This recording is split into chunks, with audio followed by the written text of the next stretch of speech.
All through the reign of Saul, there was constant war with the Philistines, who lived upon the lowlands west of Israel. At one time, when David was still with his sheep, a few years after he had been anointed by Samuel, the camp of the Philistines and the Israelites were set against each other on opposite sides of the valley of Elah, ready to fight each other. In the army of Israel were the 3 oldest brothers of David, who were soldiers under King Saul. Every day, a giant came out of the camp of the Philistines and dared someone to come from the Israelites' camp and fight with him. The giant's name was Goliath. He was 9 feet high, and he wore armor from head to foot and carried a spear twice as long and as heavy as any other man could hold. And his shield-bearer walked before him. He came every day and called out across the little valley, "I am a Philistine, and you are servants of Saul. Now choose one of your men and let him come out and fight with me. If I kill him, then you shall submit to us, and if he kills me, then we will give up to you. Come now, send out your man."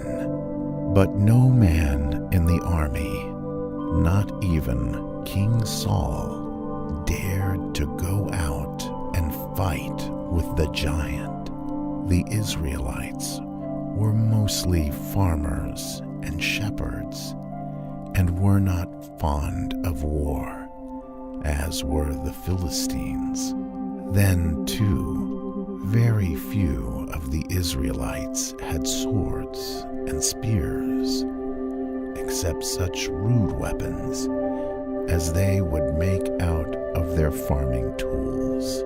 40 days the camps stood against each other, and the Philistine giant continued his call.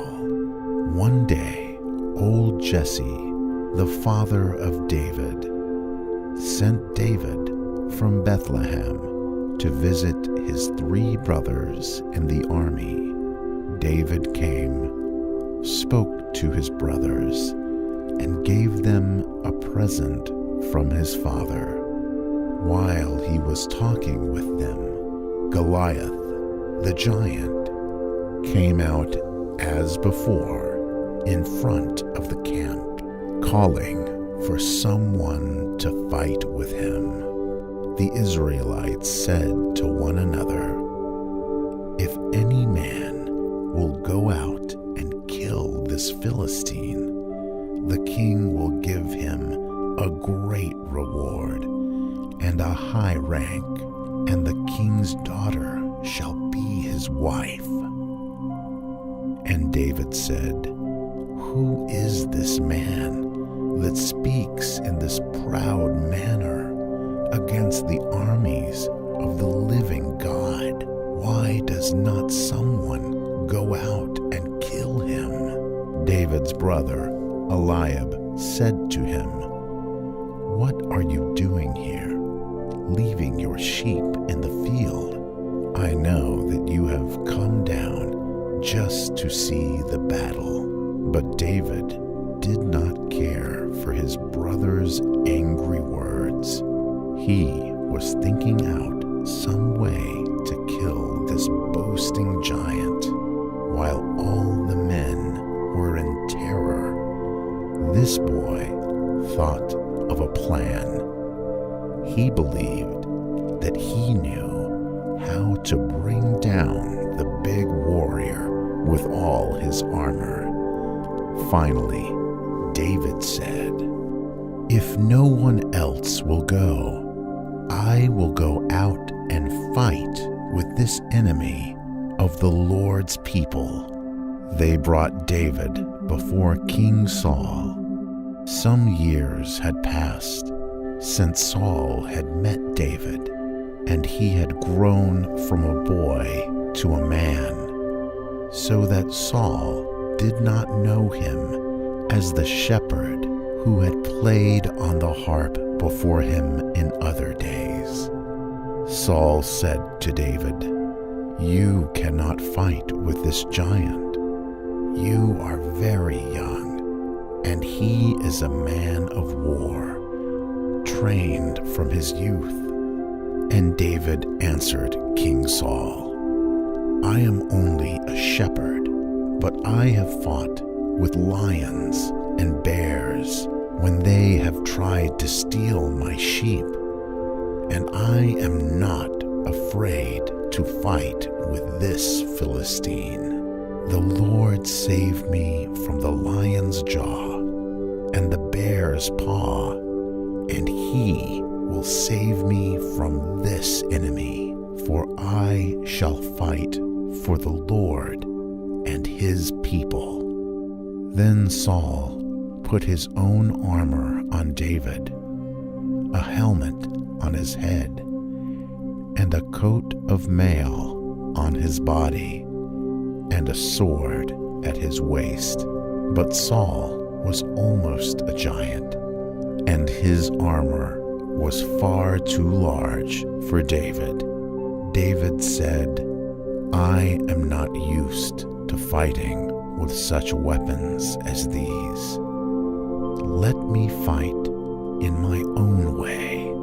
So David took off Saul's armor, for David's plan to fight the giant did not need an armor, but did need a quick eye, a clear head, a sure aim, and a bold heart.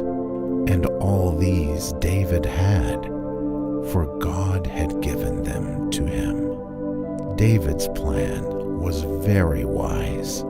It was to make Goliath think that his enemy was too weak for him, and to be on his guard against him, and while so far away that the giant could not reach him with sword or spear, to strike him down with a weapon which the giant would not expect and would not be prepared for. David took his shepherd's staff in his hand, as though that were to be his weapon.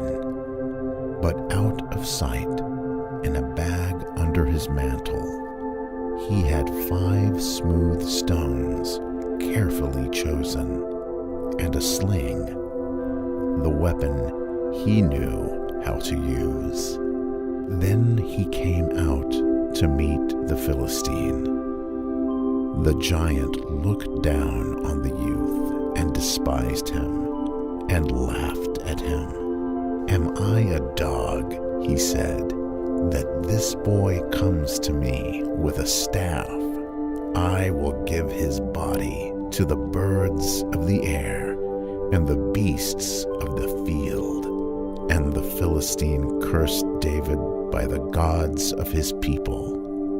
And David answered him, "You come against me with a sword and a spear and a dart, but I come to you in the name of the Lord of hosts, the God of the armies of Israel. This day will the Lord give you into my hand.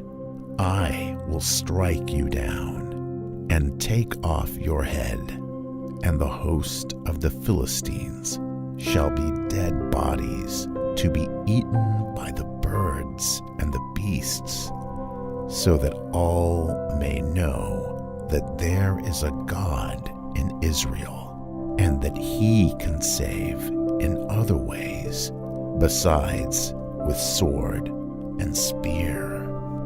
And David ran toward the Philistine, as if to fight him with his shepherd's staff. But when he was just near enough for good aim, he took out his sling and hurled a stone aimed at the giant's forehead. David's aim was good. The stone struck the Philistine in his forehead. It stunned him, and he fell to the ground, while the two armies stood wondering and scarcely knowing what had caused the giant to fall so suddenly. David ran forward, drew out the giant's own sword, and cut off his head. Then the Philistines knew that their giant warrior, in whom they trusted, was dead. They turned to fly back to their own land, and the Israelites followed after them and killed them by the 100 and 1,000, even to the gates of their own city of Gath. So, in that day, David won a great victory and stood before all the land as the one who had saved his people from their enemies.